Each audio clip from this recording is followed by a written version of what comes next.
We are only as strong as our weakest link. Therefore, we must surround ourselves with those of the same caliber as us, equal in prowess and promise. For one simply cannot fly while burdened by dead weight.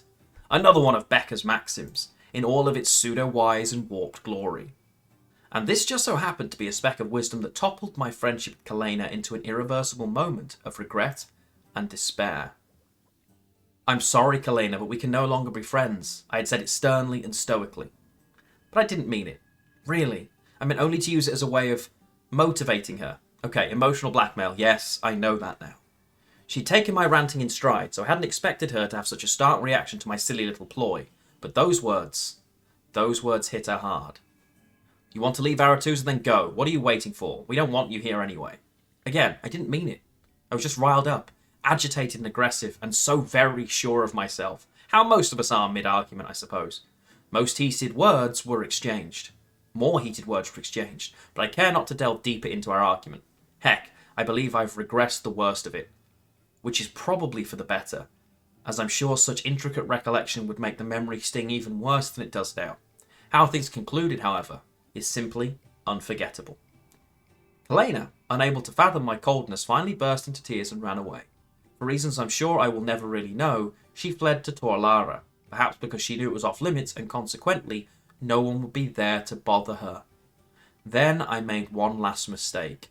Not wanting to let things be, I followed her, confronted her, cornered her, I guess. She didn't want to talk, she wanted to be left alone, and she had precisely one way to get away from me. Up. Up to the top chamber of the tower, to where the notorious portal sat waiting, and still I pursued her.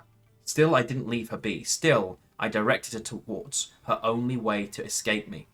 Before I could stop, she powered at the portal and without a second thought, had stepped through into the swirling, distorted light and into the vast cosmic chaos beyond, and in a blinding flash, she was gone. Forever. No one knew what fate awaited her on the other side of that forsaken portal.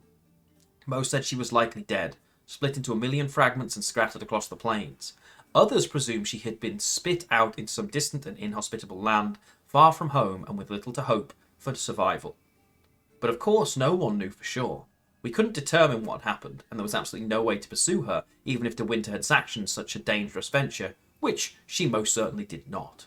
As the unstable portal was impossible to predict, the only thing we all agreed on was that Kalena was gone, and as the days turned to weeks, then months, then years, the sad truth became painfully clear to everyone.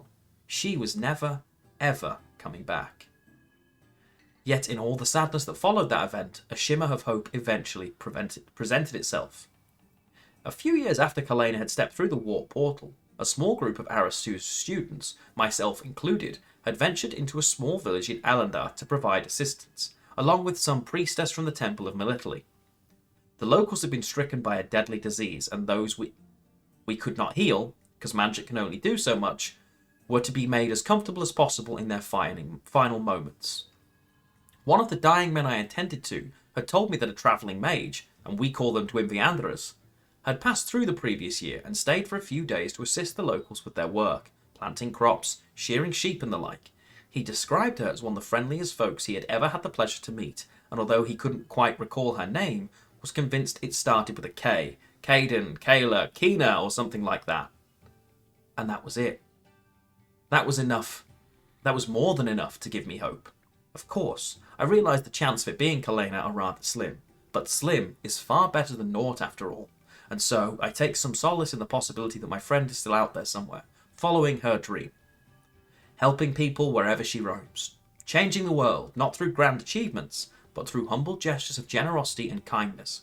One deed at a time, being Kalena, essentially. If this is indeed so, and I so desperately hope that it is, then maybe, just maybe our paths will cross again one day, and I can finally make things right between us. I would so very much like that.